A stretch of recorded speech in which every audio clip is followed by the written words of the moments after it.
Second Corinthians chapter 11, verse 27 to 28, and I'm doing my 678th King James Version Bible read. Still have some Koine Greek words to discuss or to share with you. Still have some. And just sharing those words or Koine Greek words that has some nuance from the King James Version translation. All right. So, having said that, let me just read first. Verse 27. In weariness and painfulness, in watchings often, in hunger and thirst, in fastings often, in cold and nakedness. It's kind of deep, right? You don't have to worry. Got you covered. Or actually, the research got us covered. Verse 28. Beside those things that are without, that which cometh upon me daily, the care of all the churches. Another deep one. Too deep. The first time I read it, or at least a couple of times I read it, because I've read the King James Version at least four, going five times already. I'm just telling God, all right, too deep, Lord. I'm unable to get it. All right, I'll just get back to it someday. And once I'm ready, you'll reveal the actual meaning from it. Although the other verses, some of them, previous verses that we've read from this chapter is kind of self-explanatory. However, sometimes if it's too deep, I'm just gonna go back to those verses that I somehow understood or grasped, and then I'll just try to tie this or tie those verses up to this. But anyways, let's talk about verse 27 first. I know it's deep. I know. So the first Koine Greek word that we will be discussing is kopo, kopo. By the way, how many words are we going to discuss? One, two. Let me just count it first. You know what?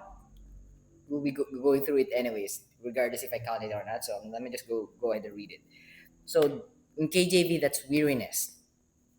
Lexical meaning labor, toil, or weariness from hard work. All right. Now the next word is mokto, mokto. KJV, painfulness. Lexical meaning hardship, painful toil, difficulty. So from those actual lexical meaning, you will be having an idea of what Apostle Paul is talking about here. So for example, weariness, oh, weariness from hard work.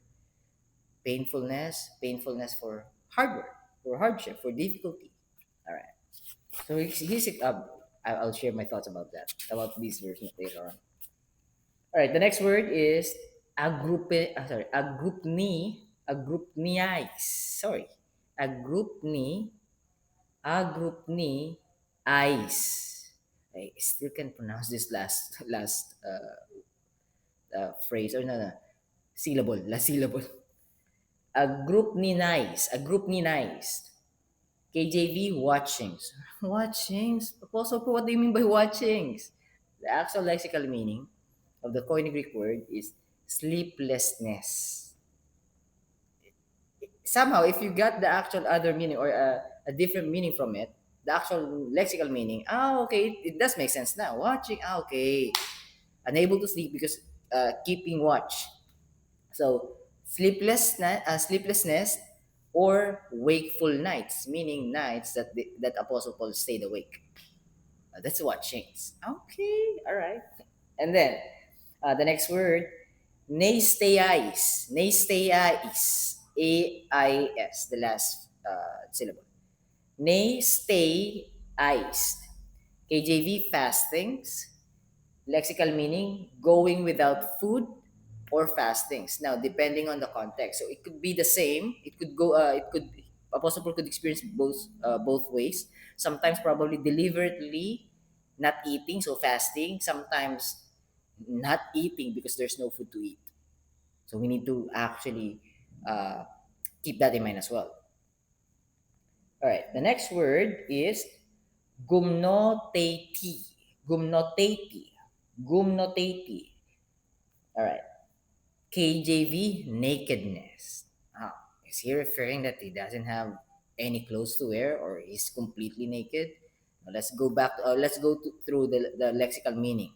the actual Koine Greek word meaning in the actual meaning, modern meaning, and also uh, uh, meaning back then in English, not English or British English. Lexical meaning, lack of adequate clothing, meaning probably, because it has been mentioned on the verse as well. There are times that are so cold, Apostle Paul, what he's wearing is not actually fitting the actual climate or situation. Inadequate clothing or nakedness. That's the actual word. However, we need to appeal as well to the context, to the other words from the sentence, because Apostle Paul is not saying nakedness here, because back then, especially Jews, uh, they are so strict in terms of being naked publicly. Uh, so So the more literal rendering, once I've gathered all the Koine Greek words and its lexical meaning, so more literal rendering, I've got it from the lexical meaning of each words. So it sounds like this: in toil and hardship, in frequent sleepless nights, in hunger and thirst, in frequent fastings. So uh, it constantly happened back then. In cold and lack of clothing, in cold and lack of clothing. So nakedness, uh, inadequate clothing. His clothing sometimes is not fitting the situation. If it's cold, it's going to be too cold for him. All right. So natural rendering, meaning modern English rendering or more natural reading of the text, if you put it or if we translate it into modern English.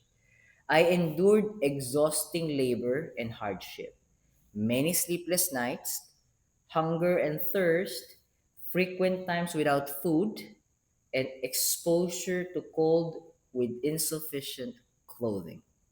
Now, why is Apostle Paul sharing this? Because we're just reading two verses today, right? And it seems that JB, if this is the first time that you'll be hearing this, you might think of Apostle Paul is complaining too much. No, if you're going to read that from verse 1 to verse 27 and 28, you'll be able to identify. Even verse 26, 25, 24, 23, 22, 21, 20, 19, all of those verses that we've read, Apostle Paul is actually addressing the slanderous claims and accusations of the false apostles, chiefest apostles, or super apostles. The meaning is false apostles, meaning pretending or claiming to be a follower, believer of Christ, but going against what Christ uh, taught the actual apostles and even Apostle Paul. So they are boasting. So they are telling the Corinthians. So this is just a quick summary or a quick context. They are boasting that what they achieve is far greater when uh, from what Apostle Paul is actually doing currently, also what he have done in the past. But Apostle Paul, all right, you want to play that game? I'm gonna play that game. You want to boast? I'm a boast. They are boasting their accolades, awards, rewards, or recognition. Apostle Paul is boasting about the suffering.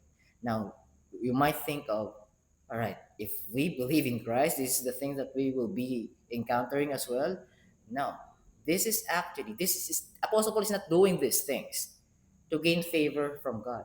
Apostle Paul is doing these things because he have seen that it is much important if God is still waking him up to reach out for the lost sheep.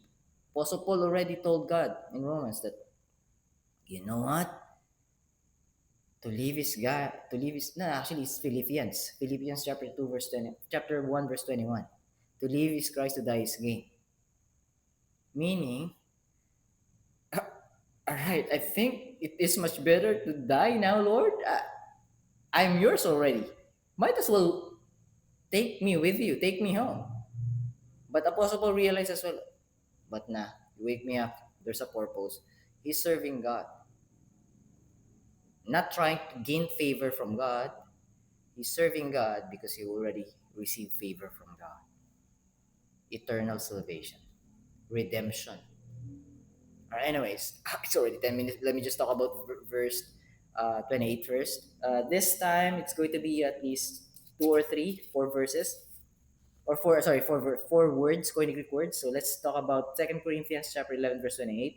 First word, choris, choris. KJV beside. So these verses that I'm talking about, or that I've gathered, the reason why I gathered them is because they have a nuance, slight difference from the actual translation of the translator of KJV. With slight difference, but the actual translations could work as well. So, choris, KJV besides. Lexical meaning apart from, aside from, or besides. So it depends on grammar structure or how you will grammatically put into structure the sentence after translation. All right, anyways, next word, parectos. Parectos. KJV, things that are without. Lexical meaning, external things outside, or additional matters. Things that are without. Things that are without, somehow, it's kind of deep. It's kind of deep. It's too deep. Things that are without, all right, external things outside, or additional matters. Now, the next word is episustasis. Episustasis. KJV, which cometh upon. Another deep word, or deep phrase, which cometh upon. But the actual lexical meaning, if you got the actual lexical meaning, it will make sense. Pressure, burden, crowding upon, constant weight. It's like my daily pressure, my daily burden. All right. Next is merimna. Merimna or merimna. KJV, care. All right, care. Let's read it. The care of all the churches. What's the meaning of that? The care of all the churches. But if you try to dig deeper, try to figure out what's the meaning of what's the Koine Greek word and what is its meaning, you'll be able to make it make sense. KJV, care, lexical meaning concern, anxiety, or care. So this one, it will depend on the context of the actual sentence. So you could use care depending on the actual context, because anxiety, we wouldn't be able to use it anxiety here. But merim na, if the word anxiety is needed for the sentence, we could use that on a different sentence. But in this sentence, anxiety, that's a stretch. All right, concern or care, probably. Now, the next word, this is the last Koine Greek word, ekklesion. Ekklesion, ekklesion, or churches in KJV. But the actual meaning or lexical meaning is assemblies or churches. But it came from ecclesiae, meaning assemblies or called out gatherings. Assemblies or called out gatherings. The word church came from the word ecclesia. Assemblies, uh, called congregation, and then the word churches. But that's an English word, churches. But it's not actually talking about if a building or an institution or uh, a hideout or a training center. No, it's assemblies. That it's the body of believers gathering together.